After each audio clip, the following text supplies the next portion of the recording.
Ruslan.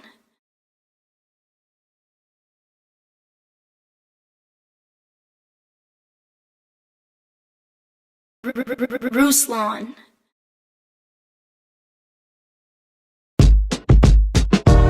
I went from death to life. Now there's no reason to be stressing like he did it. It's time to testify. Let's first get the verse and the essence right. You get it?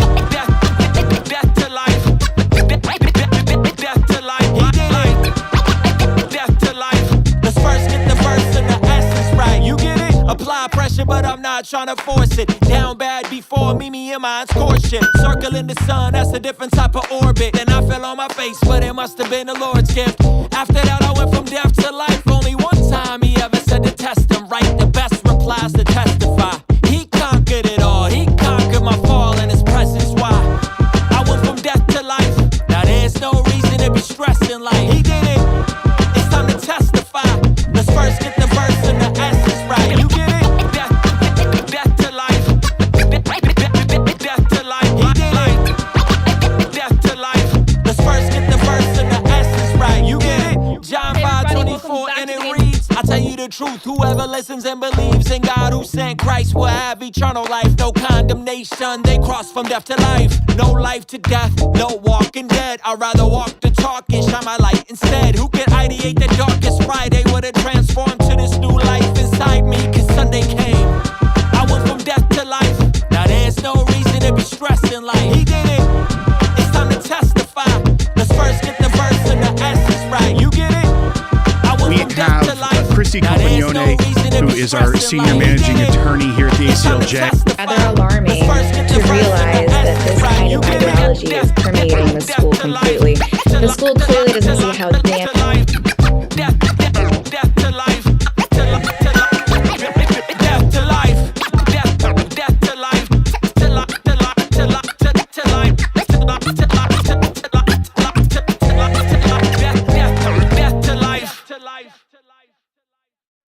This journal has been super helpful. Recently, a friend of mine got me this Bless God prayer journal. Lately, I've been really wanting to bring more structure to my devotional life. In the past, what I would do is just kind of like jot down my thoughts and prayers in this shabby notebook. When you open it up and look at the pages, it has praise reports at the top, prayers for other people, my personal prayers for today, a memory verse, I will get this done for today. And then on the other page, it has my time in the Word showed me, and then just another spot for notes. I've really enjoyed using it and feel like I've seen better consistency. I've enjoyed it so much that I thought I'd make a great gift for my wife, and so I got her this one in tan. And now it's just nice to talk about what we've journaled, what our devotional time is like. And so if you're interested in where you can get a copy, just check out the link in the description. We are live! Hey yo, before you come in, take your shoes off. Get your super chats ready. Your questions are getting answered live. But first, shout out to the patrons and the channel members. Check it out, never miss the after party again. Sign up right now on Patreon for as little as $5 a month and access every replay. Put it in the budget. I'm telling you, we are essential. Y'all already know what time it is. Welcome to the after party with Ruslan. Ladies and gentlemen, it is that time. We're live.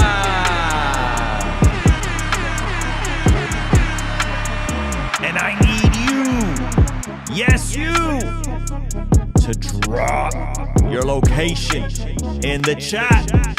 I need you, yes you, to let me know where you're watching this at. We got the premium partners on Patreon. We got the mods. And we got Lubbock, Nashville, El Salvador, Garden Grove, Iowa, Wales, SoCal, Florida, Dallas, Ontario, Antioch, Cali, Oklahoma. Hold on. Kenya, Barcelona, West Tennessee, Madrid, Espanol, Canada, Miami, Colorado Springs, Paris, France, Mesa, Arizona, Texas, South Africa, Florida, Cleveland, Washington State, Austin, Texas, Indiana, Tennessee, Missouri, Chile, Alabama, Detroit, upstate New York. Ladies and gentlemen, we're live. And we got Zach Sprazzo. Wow. You know it. It's good to be here, folks. I know it. I wish I had We got a something fire more stream profound today. to say. Matter of fact, this is it. Okay, look. We are many reviewing moons ago before this world would ever know. The celebrities who almost got their life ruined by corn. We are Mr. Beast's best bud. Oh, yeah. Shares the gospel. I don't know, does it share the gospel? Is doing daily Bible verses. Come on. TikTok. Come on. I'll take Alan Parr scammed. Oh my goodness. We're going to review why. And a warning he has for all Christians. We have horrifying educational content scam. And that's not, it's way weirder than that title makes it sound. Way weirder. And then Close so that. many other awesome things.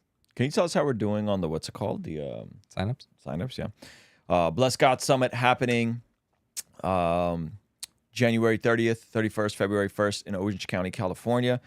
We'll be making an announcement soon, but if you want to be the first to get discount tickets, early bird tickets is a 3-day full conference that I'm ecstatic about, and I want you guys to come. So if you're like Vegas, if you're anywhere near the West Coast, Arizona, you absolutely have to come. How are we doing? 213. Okay, so 213 people.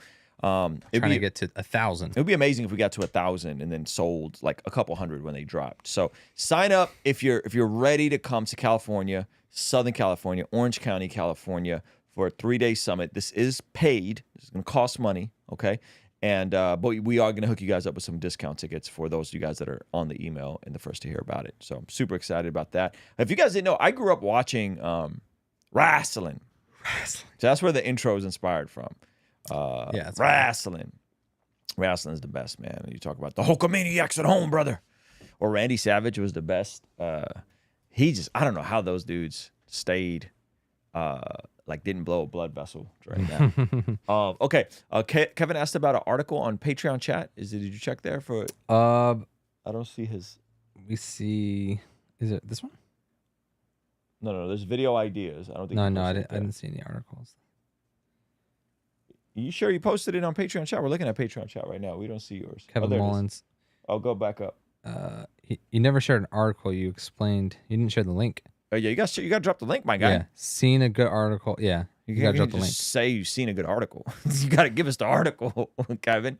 Come on, man. Come on. We need links. Need links. All right. Hey, shout out to drop a 1 in the chat if it's your first time here for a live stream.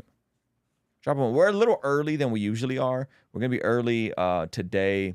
I don't know if we're even gonna do a stream tomorrow, but we're a little early. So like Paul said, ain't never been here before. Drop a 1 if it's your first time. I see you, Paul. Thank you for checking in, man. Appreciate you.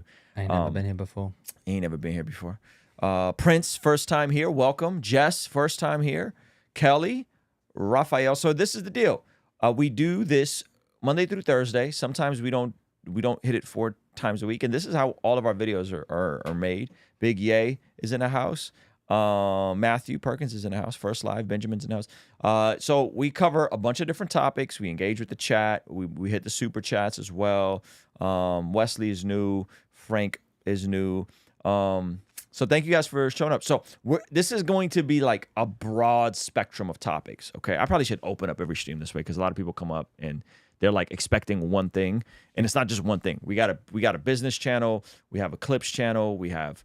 I thought this was about Jesus. Yeah, it does. Like it's not going to be all like intensive Bible study. So if you've clicked on like a few videos and they're like very scriptural, like we may not get into a lot of scripture. It might just be more commentary. So it's going to ebb and flow. So just want to give you guys a heads up, set expectations. You should remind me to do that every stream and acknowledge that it's like coming to church. Like it's their first time in church. Hey, welcome We to don't- church. If it's your first time here, no need to tithe. This is for members only. Yeah. No need to give super chats. But depending on the type of church, they might make you stand up. They might shout you out. That's true. That's true. They might make you come up and give a testimony. Just sent the article through Discord. YouTube reacts. Okay, so it's on Discord apparently. I think the opening stream with that is good for the new folks. You are so right. Look, we're growing in hospitality. I think hospitality is a gift of the Spirit, isn't it? Is hospitality a gift of the Spirit? It's a spiritual gift. Yeah. It's a spiritual gift. I don't know if it's a fruit of the Spirit. That's what I was getting at. Hey, Ruslan, what do you think about Chris LaSala now that he's a Trinitarian? I don't think anything. I don't know Chris LaSala. I've never, outside of like a comment section or seeing him in the chat, I've never interacted with Chris LaSala. So I don't have any, I don't know. I don't have anything to say about any of that. Hey, Ruslan, have you ever hear about Dr. Doug West's content regarding corn and cigs addiction? He comes from a Christian perspective. No, that sounds interesting though. That sounds really interesting. We are live. Yes, chef. The opening was dope. Appreciate you. All right, let's get into, what should we get into first? I think we should get into this daggone corn addiction. Corn addiction. Knock it out while we're nice and fresh. Nice and fresh. Yes. Moving on. Mods! Ruslan. Ruslan.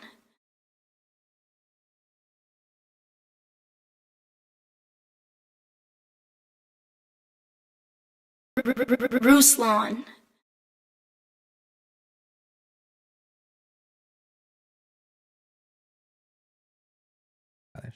These celebrities almost completely ruined their lives because of corn addiction. That's right, genetically modified. No, not that kind of corn, okay? Terry Crews, Billie Eilish, Chris Rock. We're going to look at all three of their different stories. And then I'm going to get into one scriptural principle on why this is so pervasive, and it may not be what you think, so be sure to stay till the very end. Now, before we get into that, guys, as you guys know, I've been very transparent about this. I was exposed to pornography very young. 5 years old was the very first time I saw it, 5 or 6. I then experienced SA as a kid, which then led to more corn abuse, which followed me well into my adult years and even into my marriage. Yes, that's right. Getting married didn't fix all my sexual deviancy, unfortunately. And so this is something that's like near and dear, and helping people find freedom in this area is near and dear to my heart. And I hope that the application point of where we land today will be something that is hopefully helpful for those of you guys that may be struggling with it. And I have a free resource at the very end, and it's like a real free resource. Like, it's not like a PDF for like a chart or something. Like, it's like a real thing. So just wait till the end. Okay. So this is Terry Crews. If you guys don't know who Terry Crews is, he is actor. He's been in a ton of big movies. Host of America's Got Talent. America's Got Talent. And so he opens up about his struggles with this in this clip here. As an actor, I was in Vancouver like 10 years earlier than that phone call. So I just started in 2000, and I was nervous and scared, and the way I always dealt with that was porn. And what was crazy is that I spent my time in Vancouver, and then porn wasn't enough. Because that's the thing. You get that. You put that in your life. All of a sudden, you begin to act things out. Right. And I told myself I was getting a massage, the whole thing. And I ended up with a masseuse, and cheated on my wife for the first time. And I said, which, okay. by the way, thankfully I've never gotten a massage from a masseuse ever, but this is not uncommon. Folks with means who have this sort of dysfunction, that then it starts with this, and then it moves into, I'm gonna go get a massage, and then I'm gonna go to a sketchy massage place, and then like before you know it, you're full on paying sex workers. Ugh. Right? I know several. Unfortunately, I know several. Well, this is Ravi Zacharias' thing. He ended up going on to own the daggone masseuse parlors. Yeah. Talk about a bit overindulgent. You walk into the massage place trying to see how much does a massage cost. I walk in. You walk out owning the place. I walk out trying Ministry to own. funds. That's dark. that Gosh, out. we might want to clip that out. Yeah. Dag. But I know several Christian people that have unfortunately done this. And I know folks that have went innocently into a massage parlor. They were on vacation, popped out, and then was offered services. I know someone that got diddled and was like, psh, he slapped her hand. I was like, what are you doing? That's a good man right there. Yeah. Go ahead. I'm going to go to my grave with this. Like, I don't believe I crossed this line, but I will never tell. Like, again, a lot of the things that I'd already done, I said, you know, I'm going to be private. But this one was like, holy cow, I crossed this line. And what was wild is that my wife was always suspicious. Yeah. You know, and I'd start arguments to basically get out of it. Like, what do you mean? You know, there's ways I knew to be very manipulative in order to not be questioned anymore. Start arguments, and she's like, fine, whatever, I'm all right, what, you know. And so I had it was my secret, and I kept it secret. And then I'll never forget, because what happens though, every time something like that happens, and every time you use pornography, I got one step away from my marriage more and more. It was like putting a brick. Yeah. It's like, again, I would really compare it to any other drug. You know, if you're using, every time you do, you're one step away from the people who love you. Yeah. Every drink puts you one step away from those who love you. Such an accurate depiction, man, because it really is. And they say what it does to your brain and how addictive it is like drugs. Like that's, gosh, go ahead. And for me, it was the same thing with porn. And I said, and we were just getting farther and farther apart. Like I couldn't see us being married to this spot. Like, it was just, when is it going to happen? Not if, it's just when. Yeah. And dude, we were arguing on the phone, and I'll never forget, there was a moment when I was just tired. I was just like, I knew who I was, because I knew, you know you're lying. You live with it. And see, the question is, the question I used to always ask, which was crazy, is that I would go, why doesn't she believe me? You know, and I always put it on her. Like, why don't you believe me? But everything changed when the question became, why am I lying? That's a whole different perspective. By the way, that's a pretty interesting place to be, where you're like, why doesn't she believe my lies? It's like you've drank the Kool-Aid of your own you're delusion. You know, and I was looking at her like, it was you know, you should be. It was great because you could always blame and push, and and there was that moment on the call when I was like, am I thinking up another lie? And I said, I can't. I'm done thinking up lies. Like there was not another lie to think up. And she kept questioning me, and she was like, something. She said, and I'll never forget. She said, "What is it I don't know about you, Terry Crews?" Whew. Like she went right there. It was the perfect question, because it was either I'm going to lie about this or I'm going to tell the truth. And I told her about what happened in Vancouver. This is what you don't know about me. And I thought, and it was so weird, as I thought, see, we cool now. You got to understand, like that's how deluded you could be. Because I'm like, that was a long time ago. She was like, but for her, it happened 30 seconds ago. She was like, I'm out. I'm done. I was like, what are you talking about? Because I feel like, but another thing, I could manipulate you by the money, the life. But my wife didn't care about that. You know what I mean? So they go on and they actually restore his marriage. He goes to rehab. They do this whole nine. It's actually like a really cool story. And he like speaks out against porn addiction, but it doesn't stop there. Yeah. Shout out to Terry Crews for fighting for his marriage and you know, not giving up, because that's hard. Chris Rock. I didn't know this about Chris Rock. Yeah. This is really interesting. Thank you. Thank you. Explicit. So, trigger warnings. This is going to be explicit. There's going to be some adult language in this one. We'll clean it up on the back end. I was addicted to porn. Well, too fast. My bad. I was like listening on that Ben Shapiro speed. I was addicted to porn. I know, $1 billion industry, just me, right? I was addicted to porn, I was 15 minutes late everywhere. I got some witnesses. And when you watch too much porn, you know what happens? Here's what happens to you. You become like sexually autistic. Hold on. That's funny, because he since came out and said that he is autistic. So it's him like sexually autistic. He's just autistic. He's just autistic, bro. Like so is he like autism. prophesying this about himself? Love that. Go ahead, pull it back. Sexually autistic. You develop like sexual autism. You have a hard time with eye contact and verbal cues. You want everything to be routine. Like you can't choke your woman every night. Jeez. You gotta mix it up. choke out Thursdays. Darkness. But he's hitting a kind of an interesting point here, which is the hypersexualization leads to a fantasy idea of reality. In his a perverted idea of reality. Exactly. A fake fantasy of what some people might consider. Yeah. And what happens to you watch too much porn, you get desensitized, you know? So when you start watching porn, it's like any porn will do. It's like, they're naked. Ooh. Then later on, now you all fucked up. And you need a perfect porn cocktail to get you off. You know? I was so fucked up, like I need an Asian girl with a black girl's ass that speaks Spanish.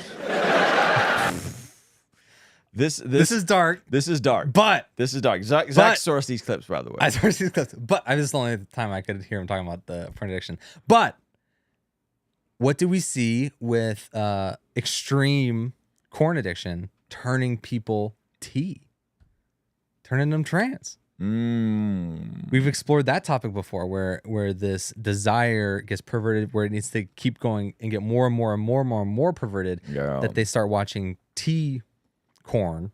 Yeah. And then they start believing their tea themselves. Darkness. Ugh, yeah, so listen, that one. I'm gonna say this, and this is not me saying that like my corn addiction, like I never got into like that's some dark. That's dark. That's dark.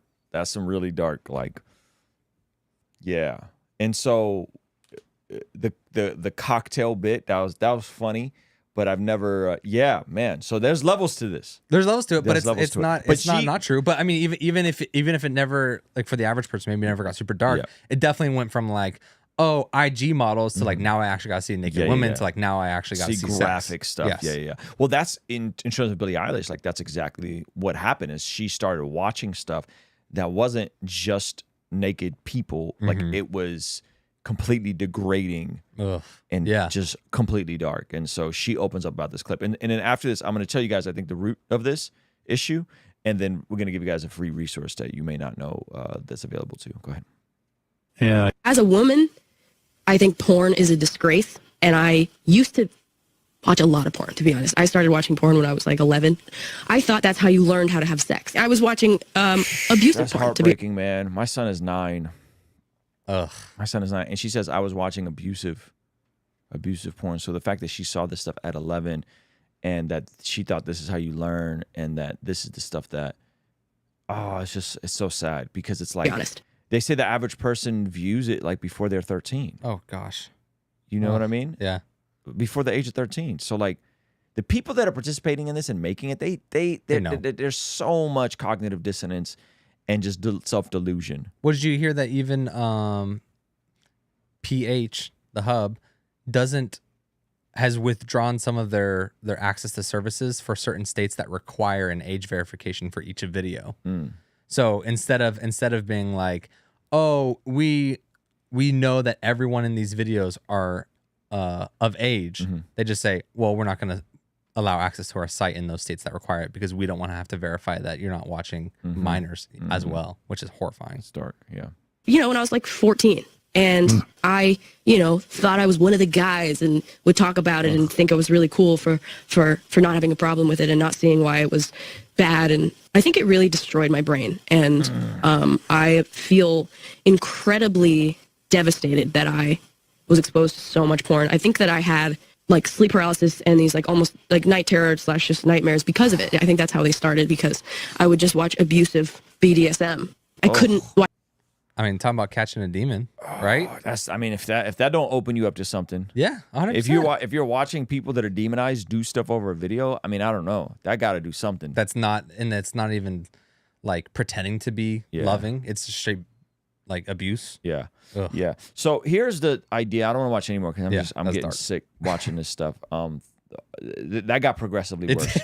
Zach, thanks a lot, bud. Hey, I'm about to have sleep paralysis after this freaking video we did. It's a cascading. So, okay. So here's the I think the core of the issue. The enemy cannot create. He could only counterfeit. So what is the most crazy thing that he does is not create something.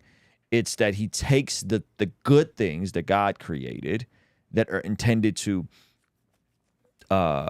allow us incredible amounts of pleasure and is also the way we survive as a species, which is really interesting that God designed it that way. Like he could have like had us like, I don't know, like how do other animals do it? Like there's like, some animals do it and there's no pleasure in it. It's just like a thing it's they just do. like there's a season. Right. There's like a we need to season. make babies season. He could have done it that way and it not been interesting or desirable, but yet he made it and connected it with this beautiful pleasure that's intended to be experienced between a man and a woman in a covenantal monogamous marriage. And what the enemy does is he takes what's God intended for good and he takes what's good and he makes it God. And that's the core of the issue is many of us have a perversion because the good thing was perverted into the bad thing, right? The good thing was perverted into a God thing, and that God thing now becomes an idol, and so we don't know how to properly process it and have healthy boundaries and context around how it was intended to be experienced. And if you think about most things that you are dealing with addictions or compulsive behaviors, it's good things that turn into God things, right? People that become alcoholics, people that get addicted to sex, people that get addicted to food. They're good things that become God things. And they're perversions of how things were intended to be. So there is a time and a place to experience all the joys around intimacy, but it's in a covenantal marriage on the other side of lifelong commitment, protected with the possibility that a child can come through the act, and there being a system in place and a structure in place to protect the woman and the child if a child comes into like. So it's like there's a way it's intended to flow and an order to it, yet society takes it and flips it and perverts it. Now, the sad part is that people don't know that God's ways are actually better, that until you've been in a covenantal relationship, there's nothing like the intimacy in that in comparison to anything else that's fake, right? It's like having a home-cooked meal versus getting fast food, right? Like porn is the fast food, right? Like it might give you a short dopamine spike and it might make you feel good in the moment, but the long-term ramifications of consuming that are going to destroy your body, and that's how sexual perversion is, right? So it's interesting that in the scriptures, 1 Corinthians chapter 6, it says to flee from sexual immorality. All of the sins a person commits is against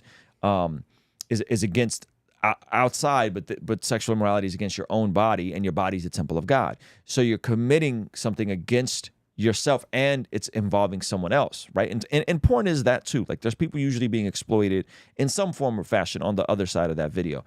And so it doesn't say to flee any other sin, which is interesting. And that word sexual morality is porneia, which of course is where we get our word porn from. And that word porneia is a juncture term that's all encompassing. It doesn't just mean one thing.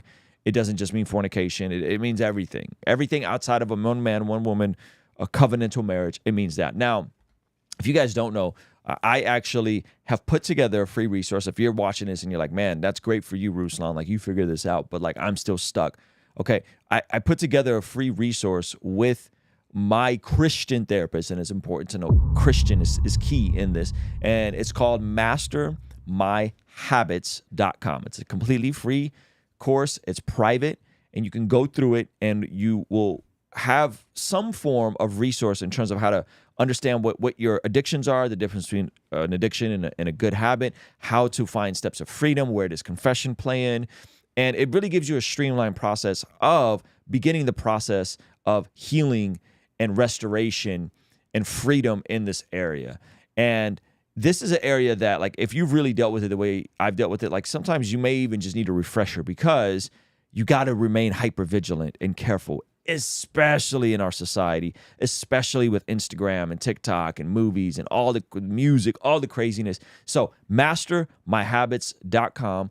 Check it out. It's basically me and my therapist, Dr. Rudy. It's broken into modules. It's completely free. It's private. You can go through it, and I think you'll find a lot of benefit from it. We've had over 10,000 people go through the class. So check it out, all right? And then hopefully that'll get you on the way to get treatment in that area. All right. Let's go to the chat. Chat, how y'all doing? Doing good? It's fire. All right, I'm going to stop the recording. Why is everyone calling it corn? We use coded language because YouTube will be mad if they hear trigger words and then they believe that we may be talking about super inappropriate topics when in reality we're talking about breaking free from addiction. So that's why we call it corn. Just makes the edit easier. So next up, we got some bangers. Oh, we got to do this Alan Parr one. Yeah. Let's go to the chat. Did we miss anything in the chat? I think there was a super chat. Possibly. Go to the super chat. PBD dropped a video about corn addiction. Kinda? Recently? I usually watch PBD stuff. I didn't know that. Thank you, though, Ben. How can you find a Christian therapist? Ben, you got to look around. Go through Master My Habits. If you haven't, go through it. And if you go through the whole thing, we can figure out a way to see if Dr. Rudy, my therapist, is taking any clients. And so I would recommend you go through it first to kind of get a feel for who Dr. Rudy is, okay? I was exposed at 9. Whew, I'm so sorry, Emily. Living the dream, abused at 5, exposed at 10, and 2 years corn-free. Praise God. Come on, Jay. That's incredible. Sorry, Candace can't with the corn reference. YouTube censorship is absolutely trash. This is true. This is true. Okay. Boom, boom, boom, boom, boom, boom, boom, boom, boom. Drop your location. If you're just tuning in, let me know where you're watching this from. We got to talk about this Alan Parr getting scammed situation. Super sad.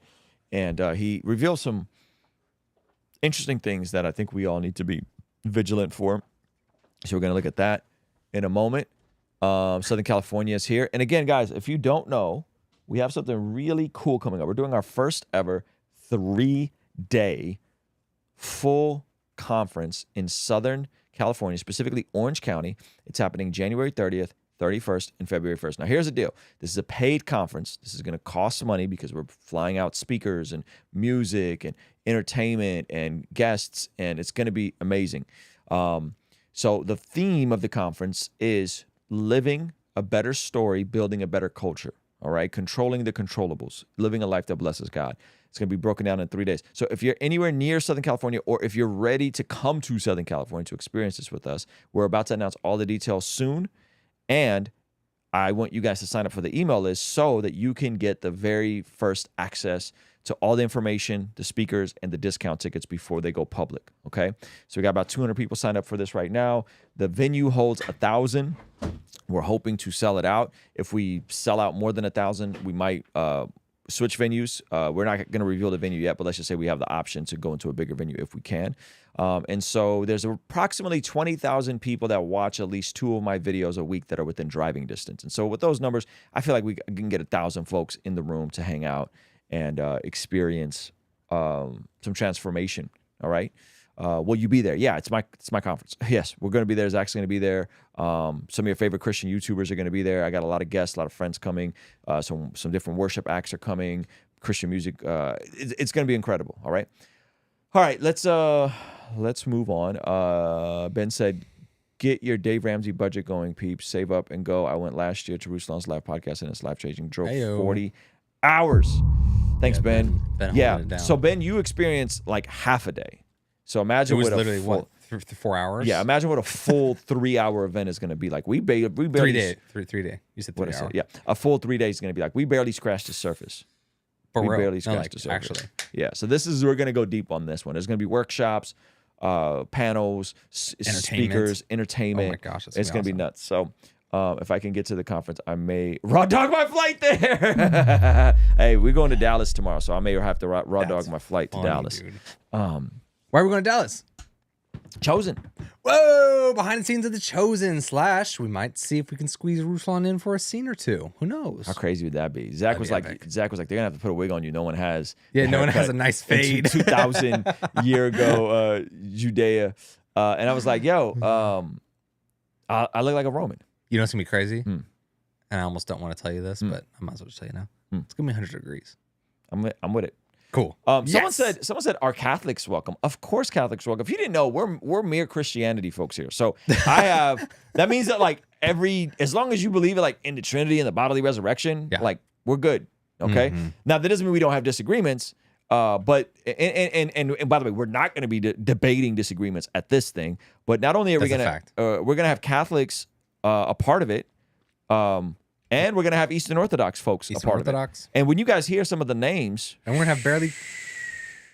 What? Nothing. I don't want to kill our sales. I was gonna jokingly make a joke that we're gonna have barely Christian people. No, don't there, do so- that. No, don't do that. No, I'm joking. We're not. Actually, First of all, no, we're not having anyone that's barely Christian in a position of authority. Okay, Caleb, you might be onto something. I can neither confirm nor deny, but let's just say we're working on some things behind the scenes. Ooh. Let's just say we're working on some things. Or less Jews. What? That's how they talk in the Romans and the Chosen. Have you noticed that? No. They talk like this. Hey, you Jew, welcome. Gonna have a wrestling match? No, we're not doing wrestling match. No, we're not gonna platform any Mormons at this event. No, that will not be happening. No, but closed-handed doctrines. Yeah, Protestants, Catholics, and Eastern Orthodox will be present and represented. And it's not gonna be. We're not gonna debate. It's not a debate. Like we're not doing a debate event. Yeah. This isn't like this is not a live podcast. Yes, it's not a live podcast either. Like there will be panels in a podcast format, but this is more speakers, workshops, panels, breakouts, like that sort of stuff. You're so gonna get your life changed. No polls. Get Okay. your life changed. Yeah. No Jezebel spirit. No Jezebel spirits. No sword swallowers at this men's event. Oh man. I'm glad it's not a debate we all talk about. Yeah. No debates, man. No debates. I'm actually going. Did you find out if you can go to that? Or you haven't asked yet? I brought it up to Melissa and she said she's not opposed to it, but I also said let's just see how this first one goes because there's that other variables going on. Yes. Would you prefer going Sunday to Monday or Monday to Tuesday? Monday to Tuesday for sure. Monday to Tuesday. Okay, so I got to send them that date. I'm actually going on. I'm not going to say who. We'll just let it be a surprise when it comes out. I'm going on a pretty big Catholic channel that I'm very excited about. I can't say who yet. Until the flight's booked. Can I announce it after the flight's booked? No, I'm going to. Could you imagine? I'm going to do a pod. No, I'm going to appear on someone else's podcast. The Pope. Could you imagine if I was going to the Vatican and sit down with the Pope? How dumb crazy would that be? That would be insane. All right, let's move on. Put the link for the event on the Discord because I want to attend. Can you drop it in the Discord real quick? The link to the Blessed God Summit. Oh yeah, sorry, I was zoning out looking at people's guesses for the biggest Catholic channel, which is so off. You said what? They're guessing. No, they're pretty off right now. All right. Yeah, the Pope would be nuts. All right, drop your location in the chat. Zach just dropped the link in this chat for the Blessed God Summit. So again, Southern California, January 30th, 31st, February 1st, Thursday, Friday, Saturday. Next week, we're going to confirm the venue, and then I'm working with all my friends that are coming to basically get them offers and get folks locked in so that we could hopefully announce as much of the lineup as we can, like God willing, mid-July. Yep. So we give people ample time to plan travel plans to California. And the cool thing about Orange County is there's the Orange County Airport, which is a reasonably big airport. There's the Ontario Airport, which is about 30 minutes away. And then LAX is like 45 minutes away. And if funds are tight, you could pretty much fly to any airport. From any airport directly into LAX. So if you're like, I don't want to do a connection flight, or I can't afford to go right into Orange County, you can fly 45 minutes out and get to LAX. And again, you could from almost anywhere in the country. That's one of the reasons why we're doing it in Orange County, because we could do it locally. We have a ton of churches that we're close with locally, but we rather do it a bit more central. And then who knows? If this thing is a big hit, maybe we'll do like an East Coast one. Maybe we'll do London. I would love to do London. That'd be fire. Are we gonna have badges? Like we're gonna whole thing. Bro. Oh, it's gonna be. We're gonna look so official. Tyler's they did a killer job on Jonathan's. Yeah, they did a killer job on Jonathan's. John Wayne is the best airport in Southern California. John Wayne Airport slaps. Really? It's nice because it's like San Diego Airport. It's small. We remember we that one time we had our flight got rerouted. Yeah. I love and it's the same distance from here. John Wayne is the same distance from my house as San Diego Airport, almost to the minute, maybe 5 minutes longer. Yeah. Nice. John Wayne is still in Washington State. Respect. Arlington, Washington. Not me watching from where? Honduras. Wow. How many continents we got? Antarctica Cruise Conference. I don't know geography enough to even be confident to say how many continents we got in the chat. And that's my Gen Z confession right now. I saw Africa. I saw, obviously, North America. I saw South America. I saw Europe. Where's Honduras? Honduras is in Central America. Honduras is in Central America. Google it. Let's see. Where's Central America? Central America is between. We are Central North America. That's like Wyoming, right? No. Right in the middle of the U.S. This freaking guy. This guy. Phoenix, Arizona. I can drive. Let's go. Let's go. Central America. I called it. Look at me with my geography. Oh, Honduras. Look at Yeah, Central America.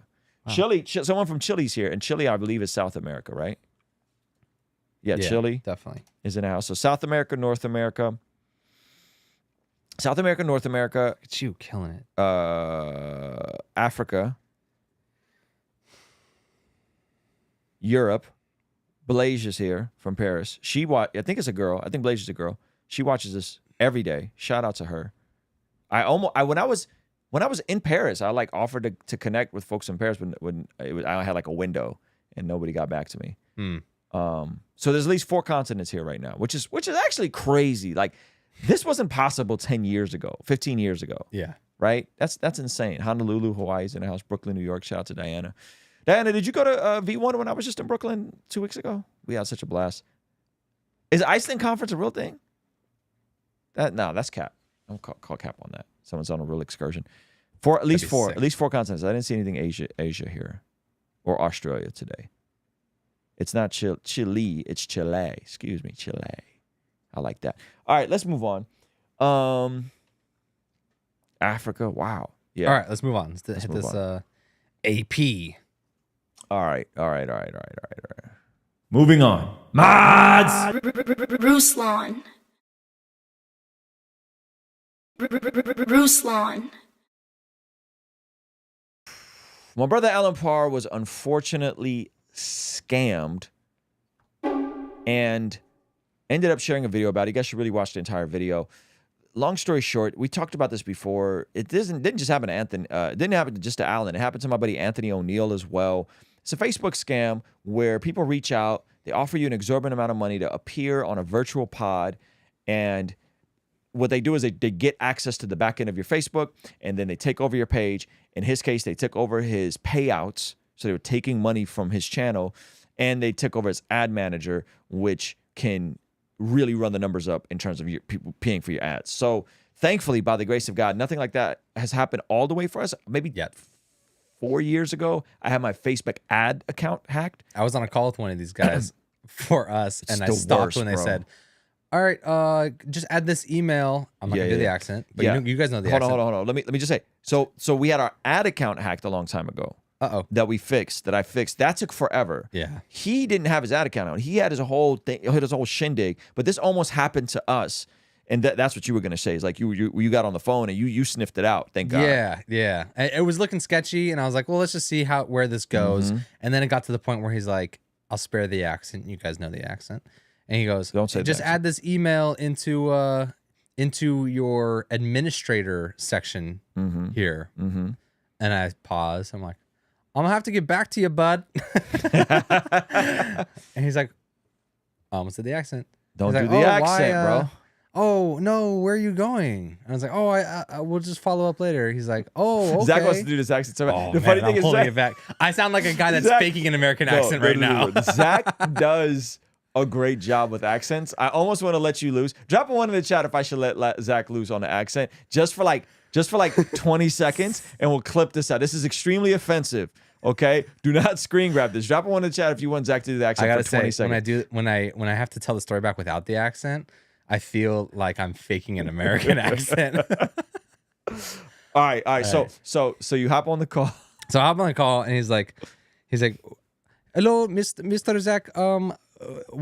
Today I just need you to drop the email into the administrator section in your Facebook.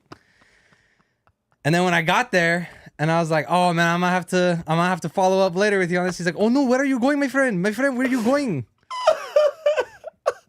Oh no, it's okay. You just put it in now, and we'll figure it out later with your boss, man. Ow. Oh, where are you going now?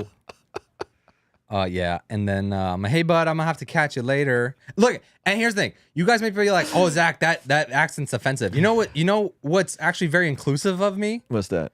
I hopped on the call with this guy and I heard that accent and I let him rock out. Let him I was rock like, out. look, people outsource teams all the time. Like that's totally, many different people come to the U.S. Yeah, and- people have contract workers. Yeah, or they have contracted workers. Some people come to the U.S. and get a really good job. And I was like, hey, I'm not going to discriminate just Don't do because that. just because there is a thing, like a stereotype with that. Like, nah, he really is the operator for Lewis House. He's an independent contractor. Probably maybe found him through like one of those like virtual assistant type of apps. You're being good faith about it. I'm open. I'm open. Was it to Lewis House for us too? Or do you No, remember it was before they got advanced and started using like real podcast people. They started making up people from like the 90s, which was interesting. Yeah. All right. So this ended up happening to Alan, and man, this is so sad. Like he lost his Facebook.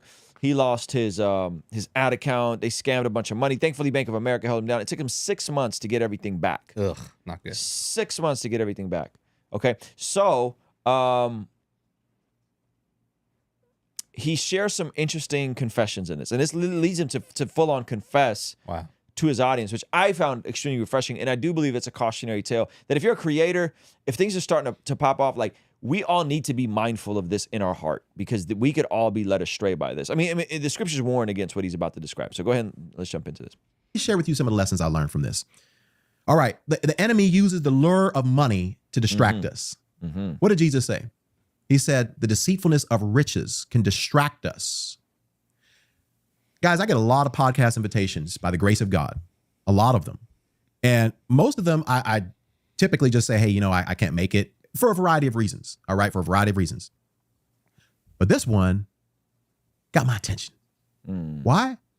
Because I could possibly be in front of 3.3 million people and they were paying me $3,000 for maybe an hour's worth of work. Deal.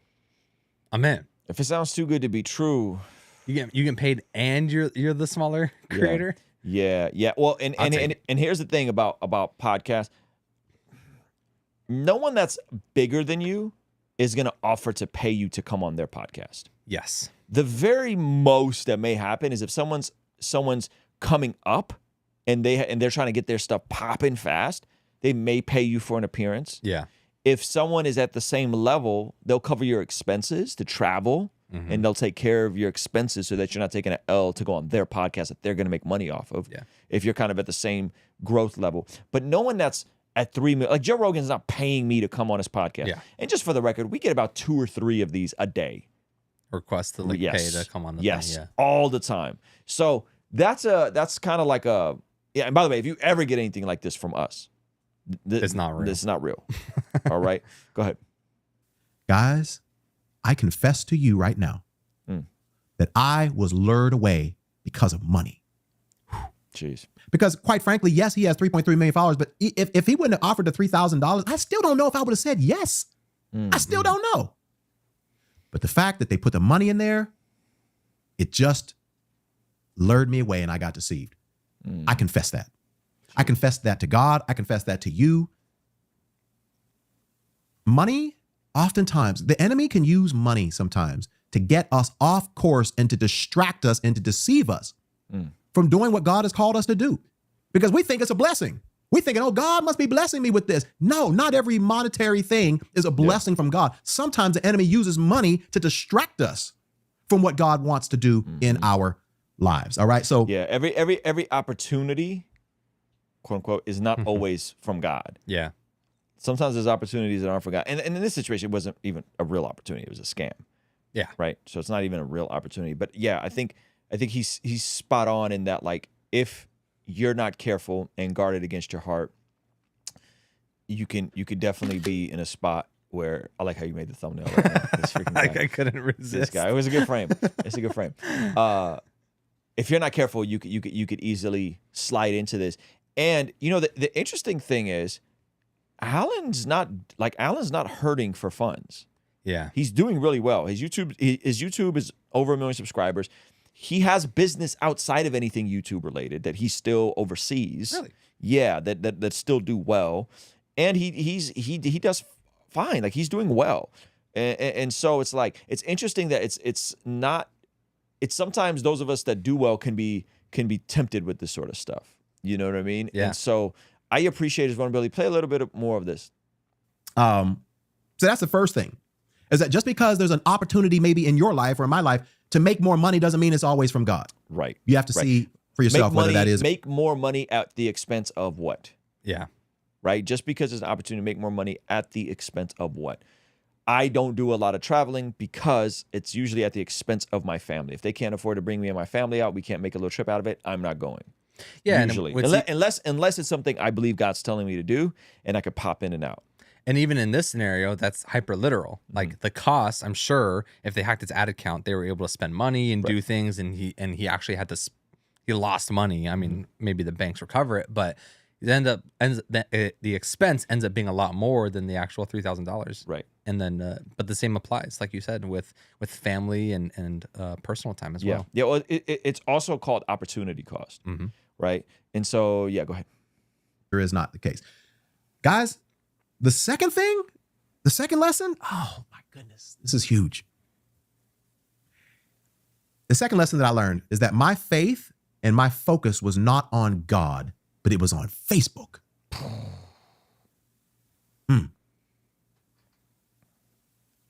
I wasn't trusting God to get me my page back for the most part. My faith was in everything but God. I was calling my friends. I put out posts on Facebook. I know some of you all saw those. I was contacting old students that I taught at the high school that I used to teach at for 11 years that I knew worked at Facebook or Meta. And I was like, hey, can you get me inside to talk to somebody? Can you hook me up with this? I contacted friends who knew that other people got their pages hacked and they got them back. I was trying everything. And I was consumed with this. I was so distracted. I was so bitter. I was so preoccupied. And my wife will tell you, when I get my grips on something, when I want to do something, it's lights out. Like there's no changing my mind. I'm locked in. And so my faith during these months that was happening, it was all over the place. All right. Okay. Let me say it this way.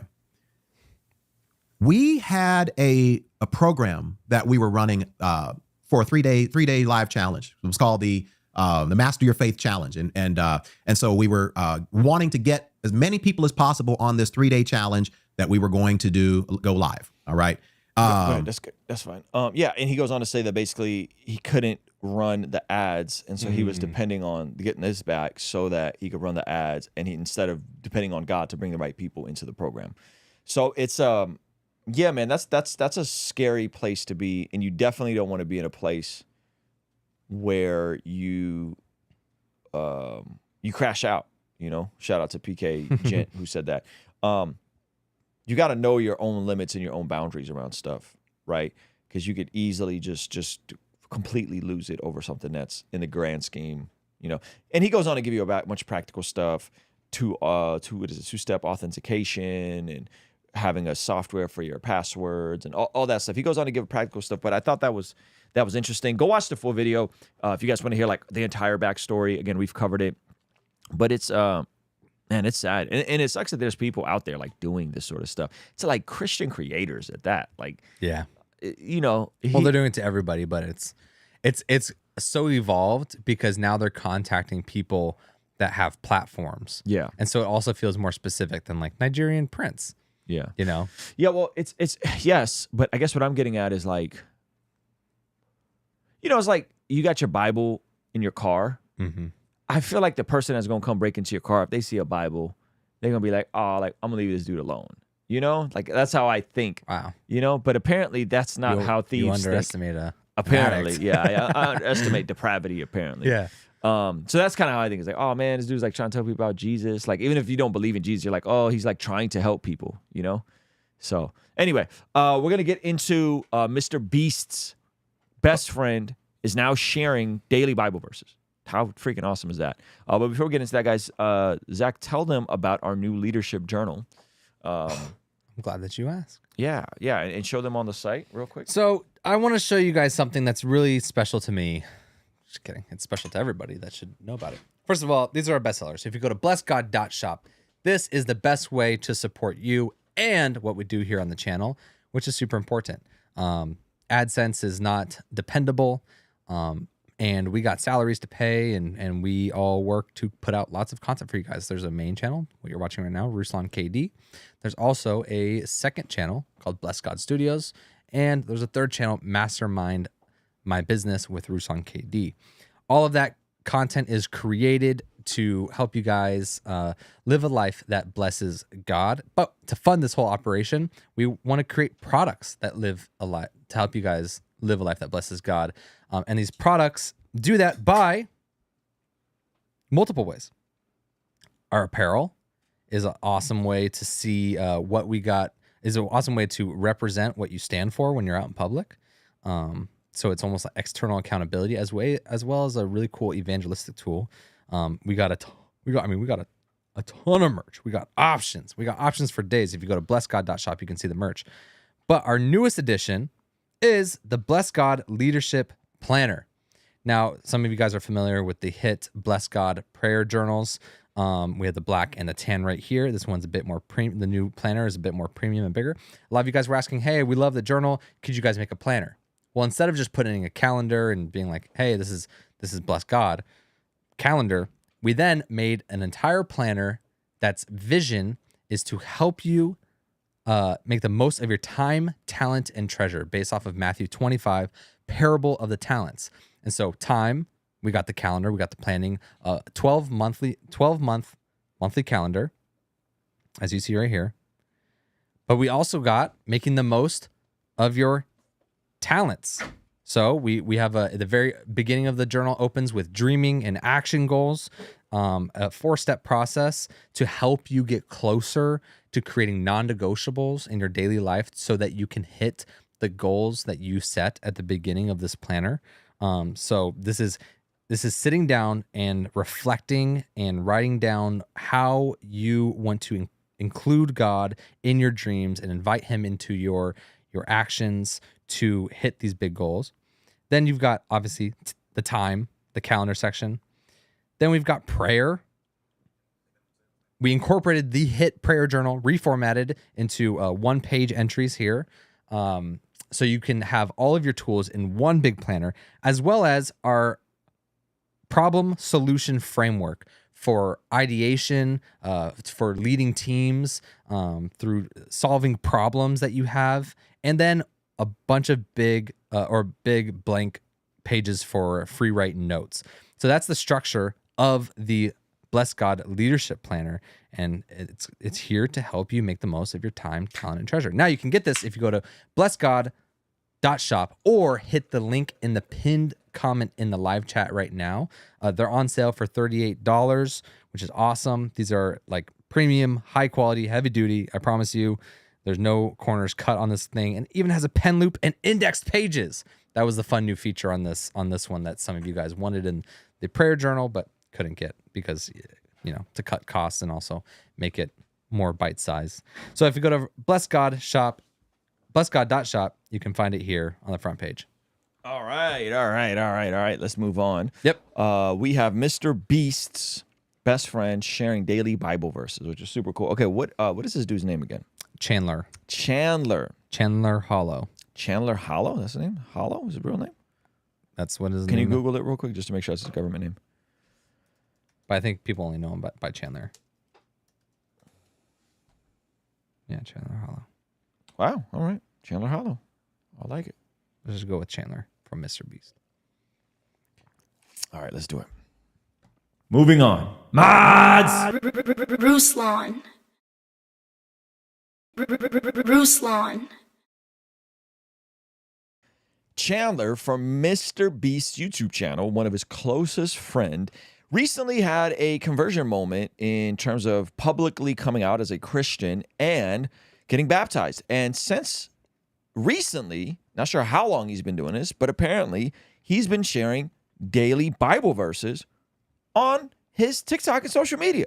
All right, so shout out to Chandler, and let's take a look what he's talking about. Recently, the Lord has put it on my heart to start sharing, some of the things that I've learned and just share the word. Looks like we got to get him a Bless God prayer journal. Yeah, definitely. And I'm going to start doing daily verses. So today I'm going to read James chapter 3, verse 10. and it says, "Out of the same mouth come praise and cursing. My brothers and sisters, this should not be." And yeah, sometimes I curse, and I shouldn't be doing that, and that's a verse that helps me a lot. So yeah, thanks for watching. Okay. That's very brief. Let's look at some other videos of his. That man. So shout out to Brandon Snipe in the house. Brandon said he's been a Christian for a very long time, actually. He's been sharing stuff and wearing Christian clothing in videos for years. But he just recently got baptized, though. So if he's been a Christian for a long time, he seems like he recently had a rededication moment, right? Google him getting baptized. All right. Can you go to his profile or no? Yeah. I gotta get back to the daggone video. TikTok does. And you said he's been going viral with for golfing content. Wow. It's like 4 million views. Interesting. He's a golfing influencer now. Yeah. I don't know where the audio is. Okay, it's fine. We don't need the audio. Okay. Golfing content. We have Let's look at another one. Yeah. What's going on? TikTok this. Okay. What is happening? I don't know. The audio's on. Make sure it's not a TikTok. Refresh the thing. Refresh it. There you go. Verse of the day, Proverbs 16:24. There you go. Gracious words are like a honeycomb, sweetness to the soul and health to the body. Those birds. So this verse is basically saying, you never know what people are going through. So gracious words are really going to help people that are going through a tough time. People that are speaking, hate out of their heart, they could be hurt, and gracious words go a long way, no matter what the situation is. So yeah, thank you for watching. Okay. So he has 2 little daily Bible verses up. Okay. So someone's like, is he practicing or professing Christian? I guess this is talking about in hindsight. Like, in hindsight, was he practicing or was he just professing culturally Christian? Yeah. To me, if this isn't practicing your faith before the whole world, 8 million views. I don't know what is. He's not trying to be fancy. He's not trying to be a Christian influencer. He's just going on and just sharing a Bible verse every single day to his massive audience on TikTok. So I don't need to be the fruit inspector to see how genuine his faith is. That's a really weird. I'm not saying that's what some of you guys are thinking, but those people that are thinking like that is I don't think that's it. I think he's clearly doing everything he can to leverage his audience to point people to the Bible and to Jesus, which I think is massive. That's incredible.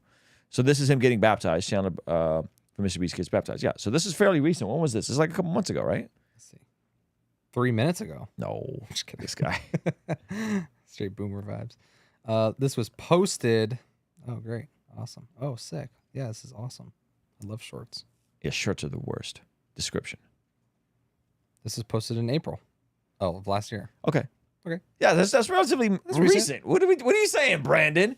If someone gets baptized a year ago, he hasn't been walking with Jesus for a super long time. That means this is super recent for him in terms of public declaration. So there had to have been either he was never baptized, which means you should get baptized, right? So either he was never baptized or he was baptized and decided to rededicate his life to Jesus and got baptized again, which is fine, right? Yep.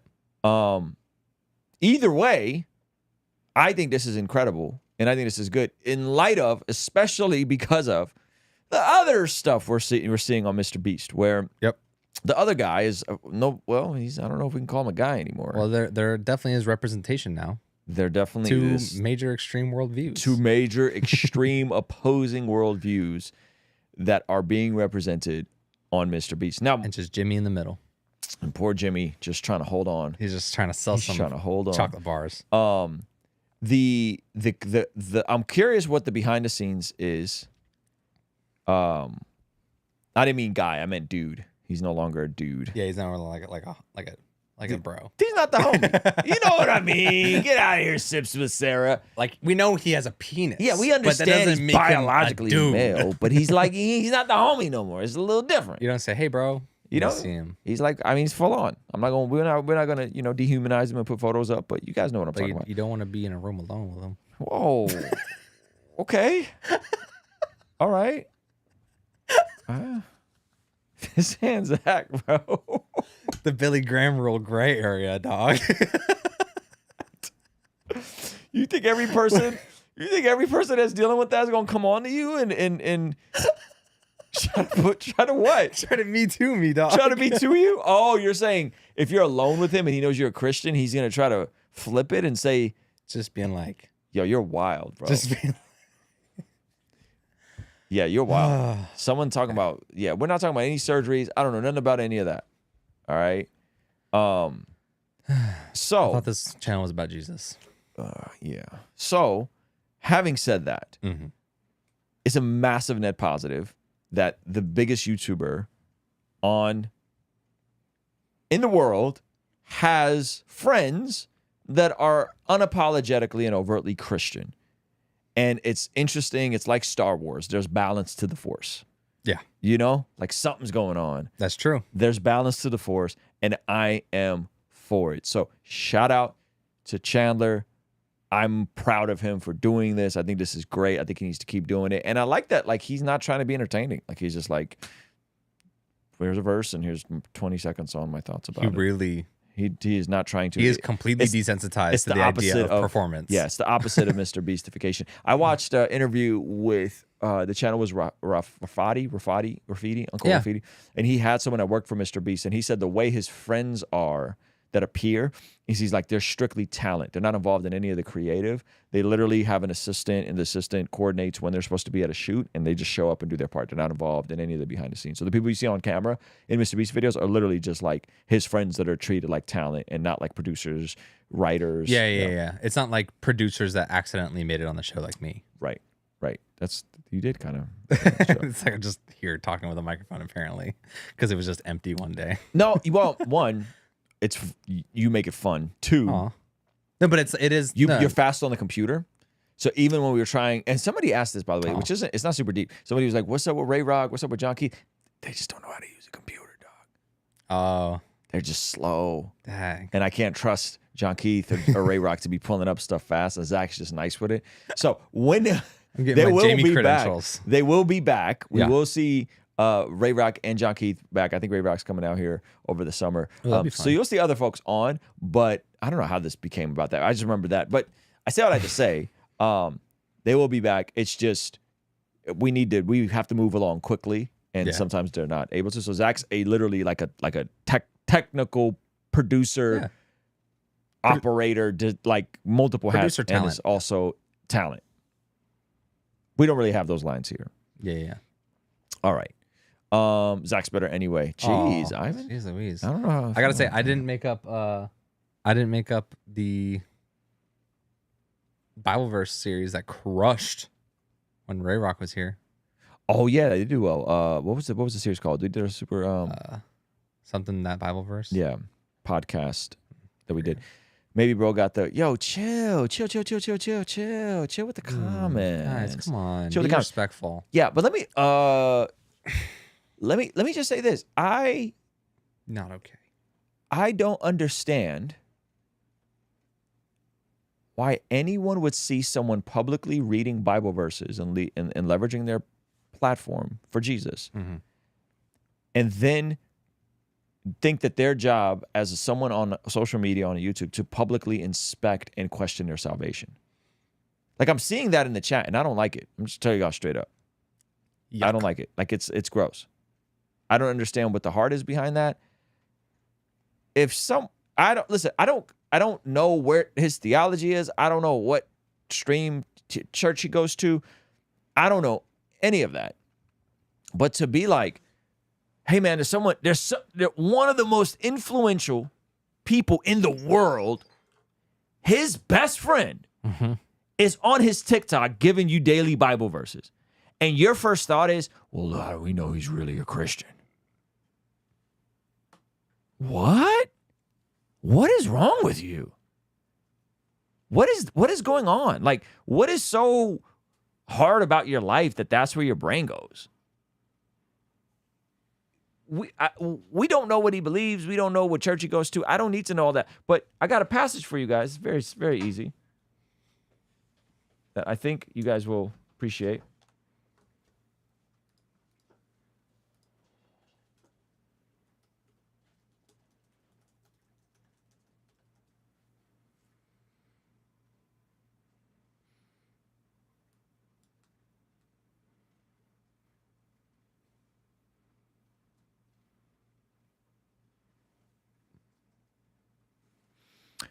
Philippians chapter 1, verse 15. It's true that some are preaching out of jealousy and rivalry. This is Paul talking about some of the folks that are dealing with making less of his ministry as an apostle, right? And even causing harm to him. And Paul says, it's true that some are preaching out of jealousy and rivalry, but others preach about Christ with pure motives, okay? They preach because they love me, for they know I have been appointed to defend the good news. Those others do not have pure motives as they preach about Christ. They preach with selfish ambition, not sincerely, intending to make my change more painful to me. But that doesn't matter. Whether their motives are whether their motives are false or genuine, the message about Christ is being preached everywhere. So I rejoice, and I will continue to rejoice. Okay, so Paul is saying that there are people that are preaching with false motives, but that doesn't matter because I'm rejoicing that the people are that the gospel is being preached, the message about Christ is being preached. So I rejoice, and these are some of the same people that have harmed Paul. So I don't get that. Even let's you guys want, for the person that wants to throw the G word out there, grifting. First of all, that's an appeal to motive fallacy because you don't know who is or isn't grifting, right? I don't use that word because I just don't think it's a helpful word. But even if that's true, this verse is more true. Like this is the actual standard. Like if you call yourself a Christian, that means that your standard is the scriptures. So when you see someone preaching, you should be like, hey, praise God, he's preaching. I don't know what his heart is. I don't know what his theology is. I don't know what's going on, but praise God, he's preaching. That's awesome. He's sharing Bible verses on his TikTok for millions and millions of people. Praise God. That's awesome. That should be your heart. That should be your initial heart. Now, if some stuff comes out and he has some wonky theology and something later down the road comes out, cool. But if your initial reaction is like, well, is he really what's his doctrine like? What does he believe? How do you know? It's like, what? You know, I'm reading through the Gospel of John with my son, and we're in like Gospel of John, chapter like 13, 14. It's Last Supper. Jesus washes their feet. And he goes, a new command I give you, to love each other as I have loved you. By this, the world will know that you are my disciples. Do you really think that when someone comes out and says, hey, I'm gonna go out on a limb in a world where it's not cool to be a Christian, in a group of friends where one of them is a transformer and has left his marriage to be his authentic self, I'm going to go on a limb and I'm going to tell people about Jesus and get baptized and share Bible verses daily. Do you really think that the hyper-skepticism is loving them the way Jesus loves us? Because Jesus says, if you love fellow believers the way I loved you, that's how the world's going to know that you're my disciples. So the indicator that you belong to Jesus, according to Jesus, is that you love his disciples the way he loved you. Like that should make your brain explode. Hello. So I don't understand how you think that that's loving to someone who's perhaps new to the faith, perhaps coming back, to be hyper-skeptical and hypercritical of them sharing Bible verses, fam. Nerds. It's not like they started a Christian company, Christian clothing company. Yeah. It's not like he's not out here selling Christian golf apparel. Like he's literally just reading Bible verses. That'd go hard though. What? I mean, it could, but I'm just saying, like, it's gross. Like, yuck. Like, yuck. All right, let's move on. Let me see if I got to ban anybody in the chat, because I don't want that. Like, that's take that energy away from here. That's really not cool. Yeah.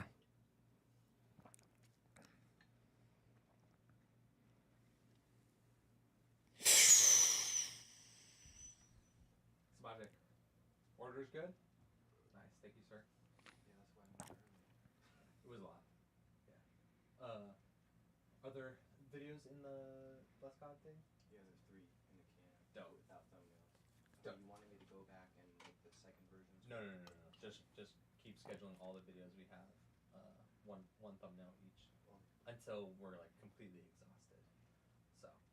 Okay, so there's 3 more. Yep. And we'll just keep getting them. And then keep scheduling them too. Get titles for them. That sort of thing. Thank you. All right, Ruslan, there's a lot of dead air here. Hold on, I'm just reading these comments. It's really someone said reading the someone said I'm triggered. I'm not triggered. I'm triggered. I'm triggered because this is harmful to new believers. Nerd. This is why I'm annoyed by it. Like this is like think about this in your own life. If someone in your own life like got saved and all of a sudden they want to talk to people about Jesus and you're like, "Are you really saved, bro?" Yeah, and he's like, "What if you invited them yeah. to church and the people at church were like, "Are you actually like? saved?" Do you think that would be good? That's weird, man. So yeah, I'm gonna let that sit. I'm gonna let that be a little awkward. Let that be a little awkward. This is when the teacher's mad, and then you sit at the front. You sit at the front, and just stare at everyone. Yeah. All right. Let's move on. Someone said I used to be that way when I was a hardcore Calvinist. That's the issue. I'm not even my issue with Calvinism isn't so much the doctrines. Yeah. My issue with Calvinism is the culture. Like it's a gross culture where this sort of stuff happens and Like people Vegas. go. It's like the Vegas of Christianity. It's like the Vegas of Christianity, but instead of like hedonism and like Sin City, it's like the inverse of like pride and ego and like self-absorbent, like self-righteousness that like only your little tribe of people got it right and everyone else got it wrong. You know what I mean? And I'm not saying I'm not saying that's how all Calvinists are. I'm saying that's how the culture tends to be. And if you pin them down and you press them, they'll usually relent and be like, no, I'm not saying that like you have to believe everything I have to believe. They'll say that when you corner them, whether it's about cessationism, whether it's about like what you're willing to consume. But like it's still like such a gross way to like handle yourself. If Jesus says the world would know you belong to me by how you love one another, I don't know how you think that hyper-skepticism is a reflection of Jesus' love for us. You know? So anyway, let me hit the super chats. Shout out to Trinity AJ for the 50 piece. Thank you so much. Thank you so much. Thaddeus for the 5 piece. Appreciate you. Every time Ruth says Transformers, I think of this Transformers song. That's funny. All right. Baptists are the same. I can attest. Well, Baptist is like a massive, massive, massive denomination. Like that's a huge world of people. So there is, but like, you know, I'm talking about a very specific Calvinistic type of person. Like they're usually cessationists, though not always. They're usually fans of John MacArthur, though not always. They're usually hypercritical and sticklers for like the minutia of the details, though not always. And you know, they usually they're just not very nice. I'm not even talking about James White all the time. James White can have these tendencies for sure, but James White is I think more charitable than the fans of James White. That's what I'm saying. Like whatever you practice in moderation, your fans are going to practice in excess. So I'm actually not talking about James White. I'm talking about the people that like are really into James White and really into John MacArthur and really into fill in a blank, right? Paul Washer. Like the fans of these people tend to have this sort of like vitriol towards anyone that's not in their circle, you know? And so then you get into like really, really, really questioning other people's motives and intent, you know? No, the point isn't not to be critical at all. That's not the point. The point is be critical with yourself first. How about that? Like be critical with your own sin. Be critical and search your own heart. Take the plank out of your own eye before talking about a speck in someone else's eye. That's what Jesus said, right? The point isn't to be never critical. You need some degree of discernment. But if your entire world consists of questioning other people's faith, and if other people believe the right things and think the right thoughts and go to the right type of church, like, bro, that is just gross. Like, it's not the gospel, fam. Paul writes in 1 Corinthians, some say I follow Apollos, some say I follow Paul, and then he's like, some say I follow Peter, and he's like, fam, you're immature. You're getting milk. Like you're still on milk. You need to move on to meat. So that's what I'm talking about. It's immaturity at its finest, right? And is your skepticism helpful? Like, what was helpful about me saying, man, props to Chandler, he's killing it, praise God. Or, yo, props to Kat Von D, she's denounced witchcraft, praise God. And someone goes, yeah, well, she still wears black. Huh? She can't wear black? She can't wear makeup? She can't black out her freaking pagan tattoos? Like, what? Like, This is crazy. Some of y'all are just goofy, fam. I just hit you with a. That's goofy. It's just goofy behavior that like it's not helpful. It's not helpful. It's not indicative of Jesus. It's a clear violation of what Jesus said in Scripture, and clear violation of how Paul said to navigate with this specific topic, not knowing people's motives.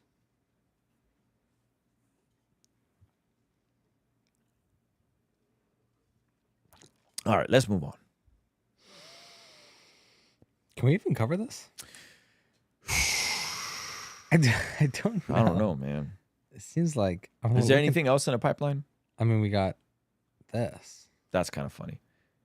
That's more of a... it's like a hot take political, you know? Ooh. This one's like straight. Everyone needs to go through the Mastermind Habits course before they watch this video.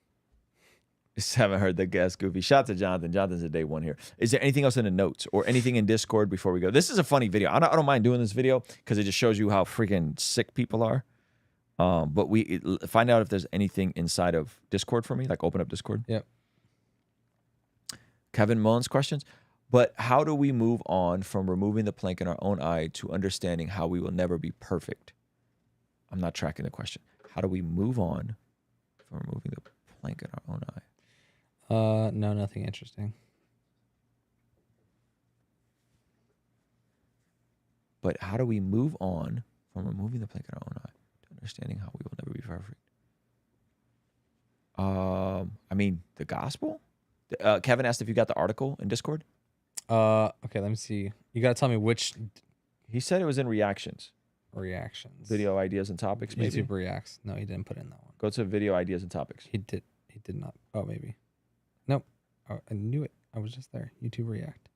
Kevin, we don't see your article anywhere, bud. Which oh, it's right there. It's right there. Okay, he put it in the. Yeah, I think he put it in. After Roe's reversal, most churches still aren't involved with local pregnancy center. Shout out to Ben. This is a W take. Christians fighting with each other is what makes non-believers be like, bro, y'all whack. It's 100%. Fact.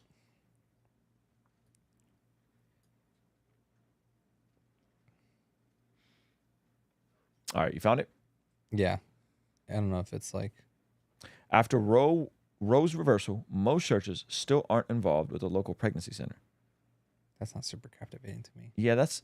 I don't know what is your vision for this topic, Kevin? Here, let's just jump into it. Oh goodness. You think it's a snoozer? I think it's a snoozer. I mean, I think it's see, Christianity Today has hit the word count. So it's like you know, it's somewhat interesting, but like it's not like we got to react to it interesting, you know? I think there's something. If you're a church, go get involved with your local pregnancy center. That's our Christian's responsibility. That's the whole video. That's the whole video? That's the whole video. All right. It's just statistics. If y'all think it's a snoozer, y'all can move on. Sorry, I wasn't trying to duck on you. Kevin, Kevin got thick skin. Thank you, Kevin. All right, let's do the other one, and if we have time, we'll hit this one. Oh, this one's heavy. This one is going to give me sleep paralysis. All right, trigger warning. Yeah, trigger warning. Ruslan. Moving on. Mods! Ruslan. All right, YouTube has a huge educational purposes only scam that we have to talk about. And I got to give you guys a trigger warning, a heads up. Okay, this is an explicit topic, but there are some explicit. There is some deplorable and evil people on YouTube. They're getting past covenant eyes. And they found a freaking loophole. Okay, and I heard about this. Remember, we heard about this about a year ago, and you didn't want to cover it then. But it's getting out of control. Because remember that video? Yeah. So when we say education, we're not talking about like selling online courses. This isn't that type of education. There's definitely folks on there that like do weirdo scams. This is substantially worse. Okay? Yeah. This is just way rip worse. people off. Why do we got to do this? Yeah. So let's give the creator a shout out, please. All right. And go to 1.25. This is I think his name is Scott Schaefer. Scott Schaefer. Yeah. Okay. Hit me at 1.25. Shouts to Scott Schaefer. He does a lot of videos kind of like exposing scammy allegedly scammy behavior. Okay. And I heard about this and then I'm like, oh no. Like what we heard about a year ago was bad enough. Yeah. This is even worse. Yeah, this is all bad. Go ahead.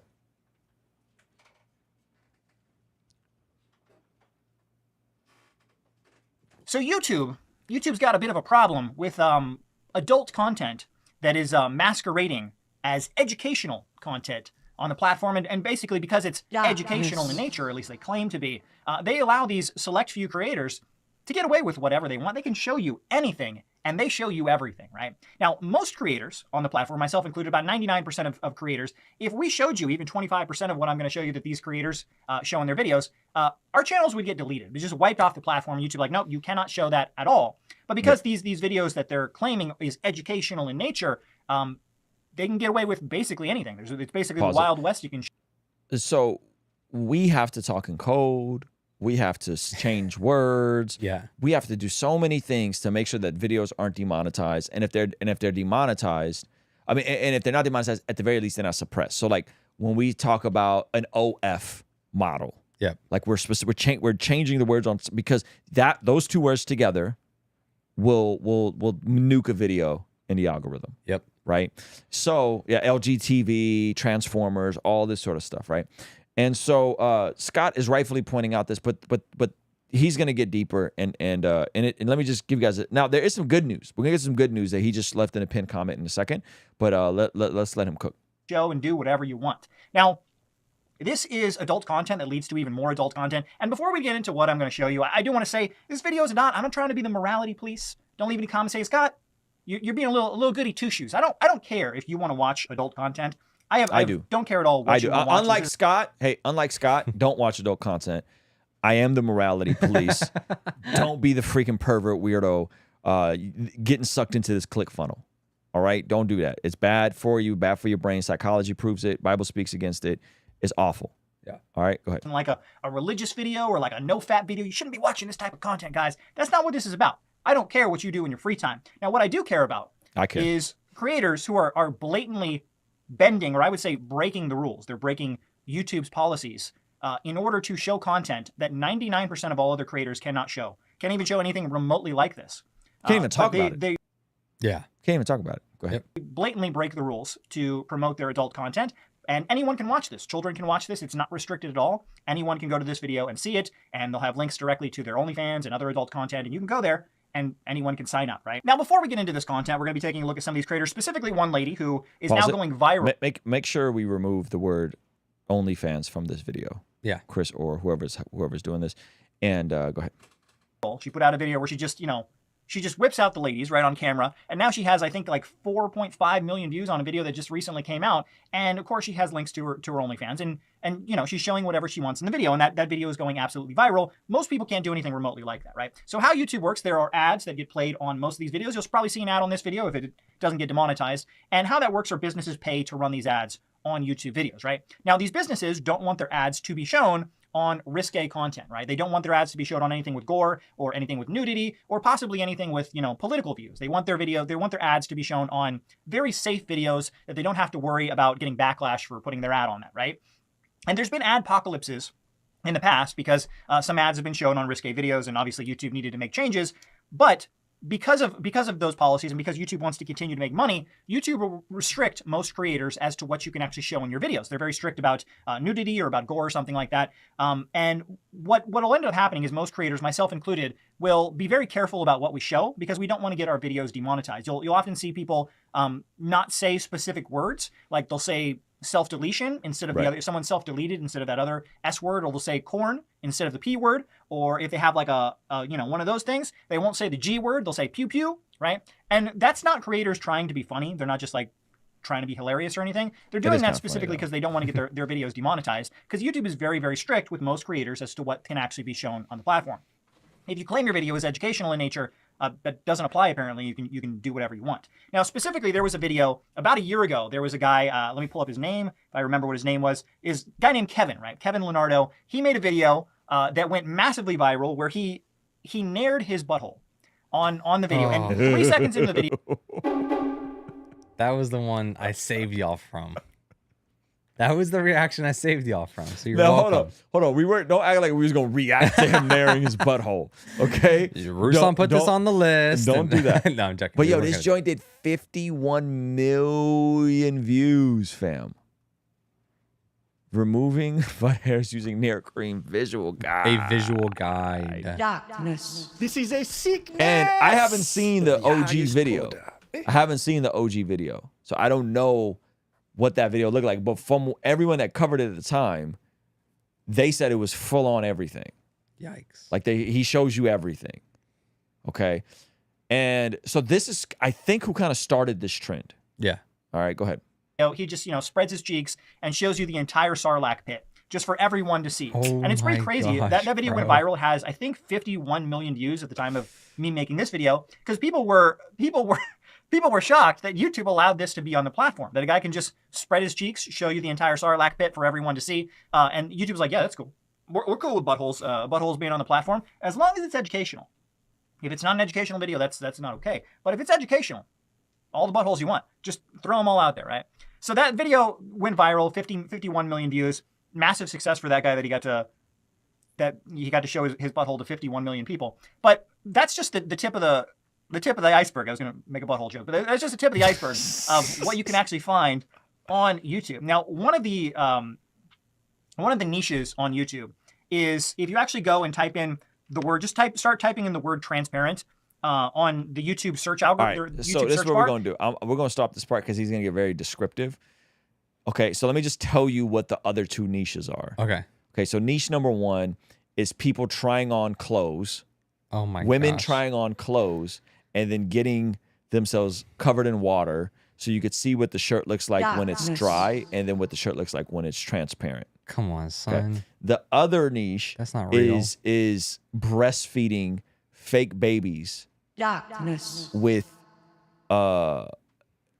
breastfeeding fake babies, but without their real stuff out. It's actually a thing that they put on over their thing, and so they're like it's like a silicone half bodysuit, and they're whipping out a fake. You know what I mean? Yeah. And so he doesn't show any of it, but I don't care to like go in and describe it. But so that's like people are explaining this, and these are OF models.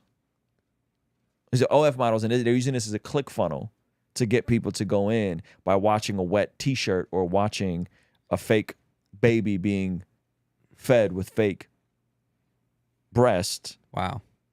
People are going down this funnel and then checking out these women's OF content. Now, the good news is Scott pinned a comment at the end of this video. At the end of this video that says, update the Eva educate. We should blur that out. When we put, oh my gosh, look at this spider. That giant look crazy. Where? Oh my goodness. So one of these channels has been taken down. There are new copycat accounts, but the original is gone. So they are taking some of this stuff down. Did you see where that thing went?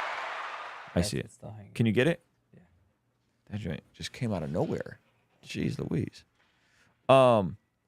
So this is like super dark. Did you get it? This is super dark, and it just goes to show like how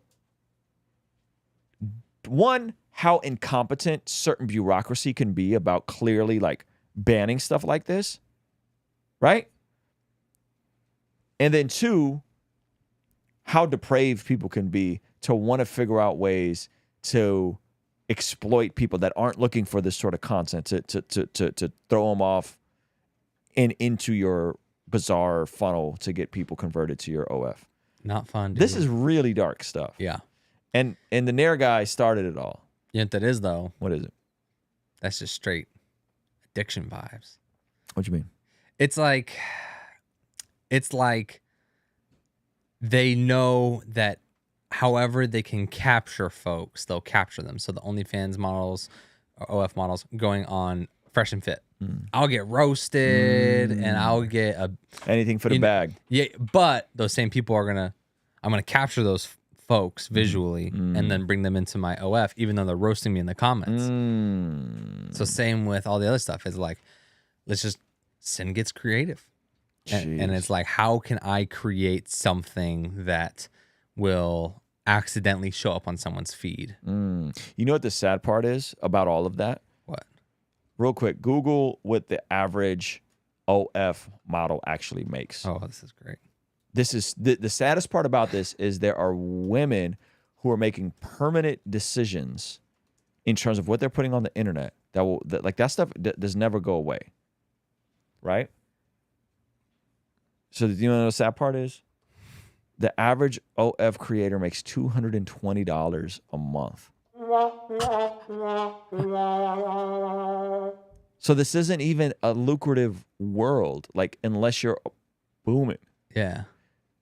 And so you're putting yourself out Unless there. you're even more unlucky. You're putting yourself out there for something you can make more money delivering pizzas or running TaskRabbit or going on Fiverr and I don't know, like using Canva, reselling Canva. No, not 200,000, not 220,000, $220. Did I say 1,000? No, $220. 220 like two $100 bills and $20 and one $20 bill. That's how much people are selling their bodies for. Yeah, that's less than what does that come out to a year? Less than 2,000 a year. That's down bad. That's down bad. That's really down bad. And that's it. That's out there forever. Oh man, people are getting no, not $1,000, $220. Yeah, that's the average too. Look up what the average YouTuber makes. This is great.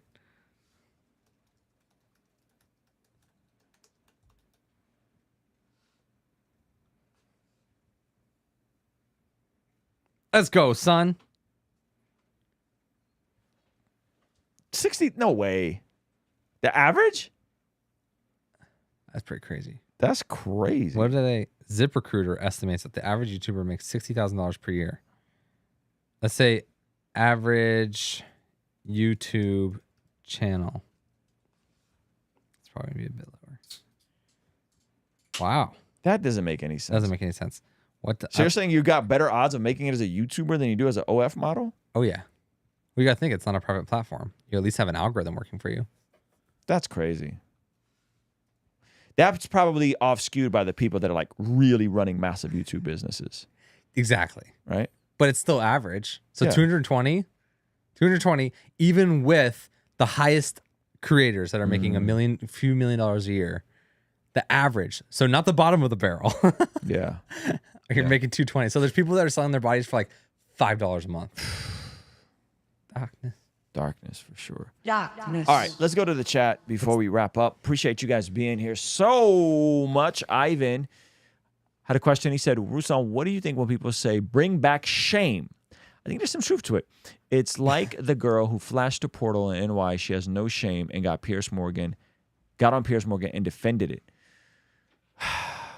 Okay, so I think culturally there's a value for shame.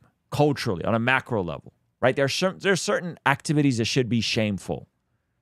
Something like that is shameful. Okay. Now,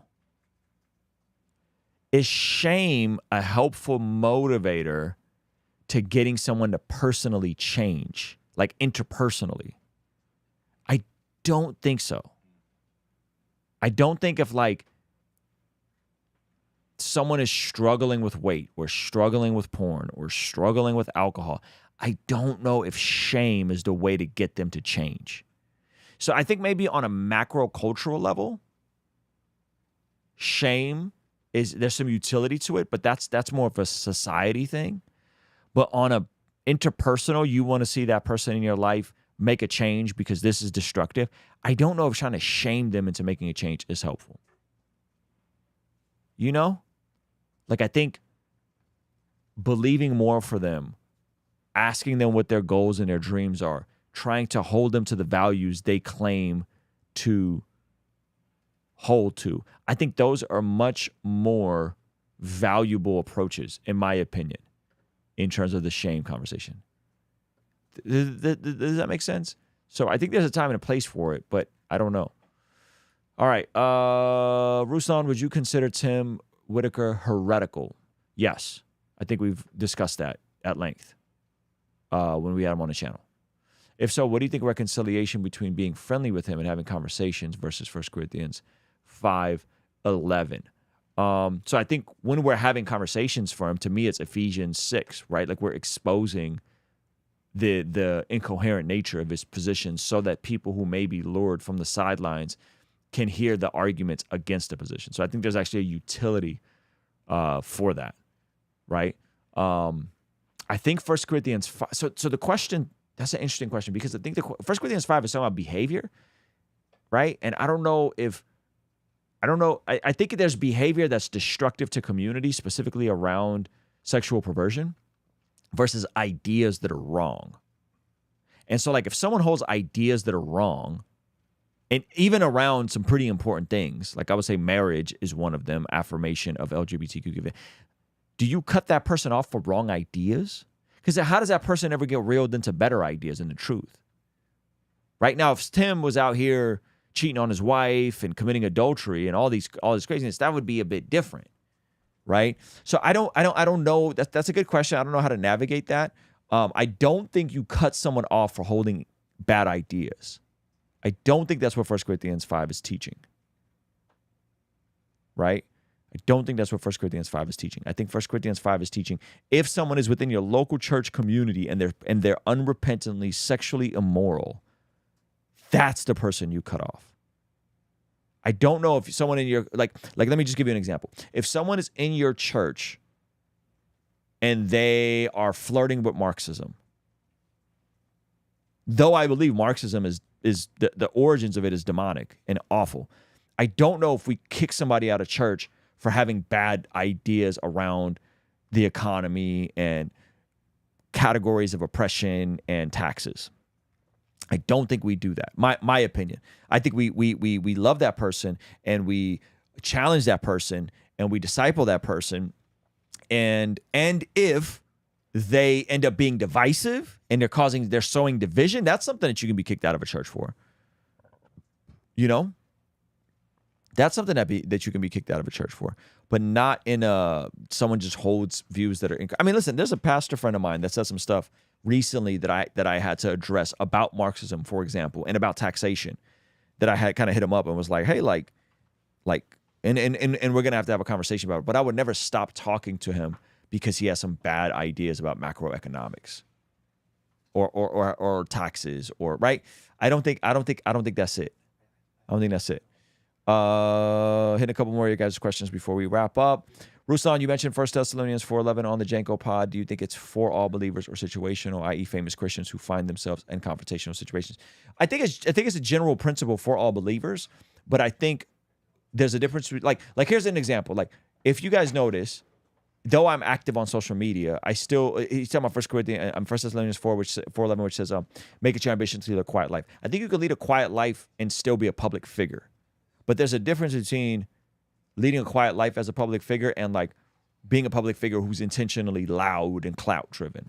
Like, if you notice my Instagram, I actually don't post a whole lot on my stories. I'm not telling you what I eat all the time. I'm not showing you stuff with my family. You don't know what my house looks like. You don't know what the inside of my house looks like. There's a quietness and there's a separation, right? That there's certain things I don't show, and that's because I'm trying to lead a quiet life. And I think that there's a way to do that while still being a public figure. But I do think it's a delicate balance, and I don't want to draw any hard lines because I don't know what that looks like, you know. But I think it's ultimately trying to live a quiet, humble life. I think it's advantageous, and I believe it or not, I actually think George is trying to do that. Yeah, Keanu Reeves is a good example. There you go. Yeah, living a quiet life. J. Cole is a good example. J. Cole's like riding around Brooklyn on his bicycle, right? He's leading a quiet life. He's not out here like Drake trying to be seen with other celebrities and doing all the things, you know?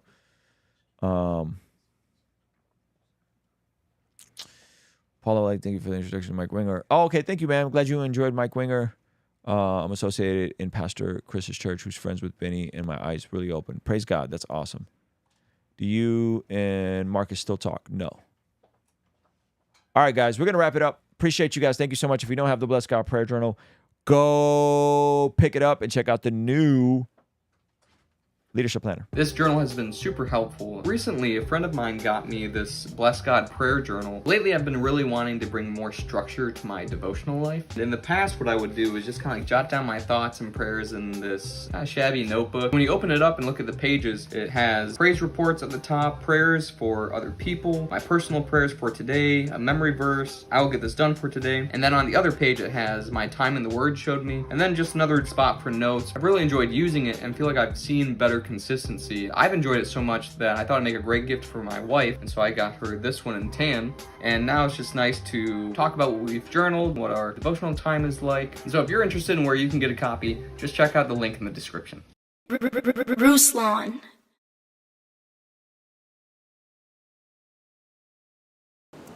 Man, my Patreon rocks.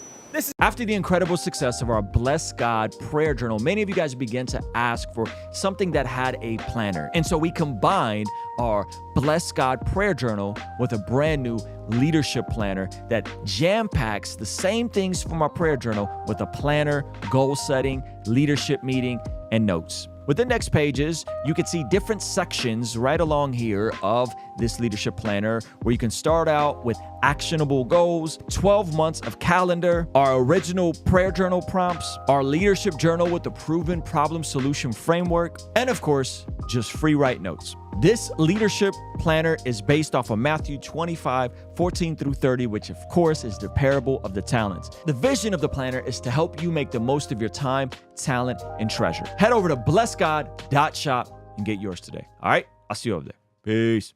Ruslan. Man, my Patreon rocks.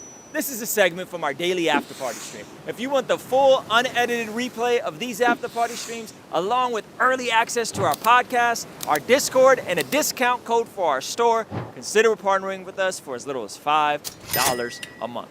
Blessings, always bringing me joy.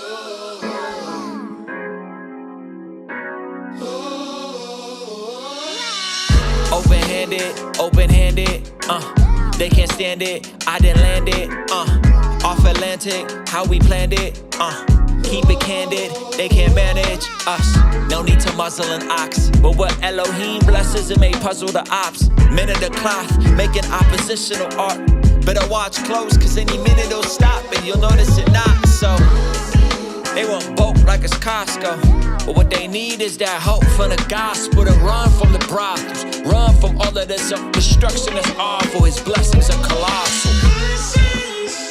Yeah. Always bringing me joy.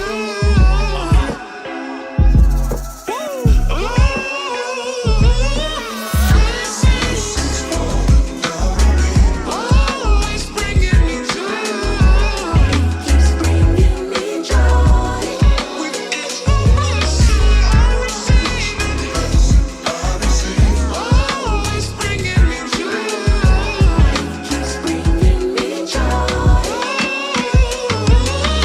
Blessings keep falling on me, surrendering all of me for all to see, not to get but just to be. I don't want to be obsessed with what's in the master's hand, rather let go of control, submit to the master's plan. They're wearing all this fear of God, but living in the wrath of man. Only so much a pastor can do for them to see the sham. Only so much a coach can do, the rest is on me to boast in you. When I'm depleted or defeated, I'm gonna grow more close to you. Ooh.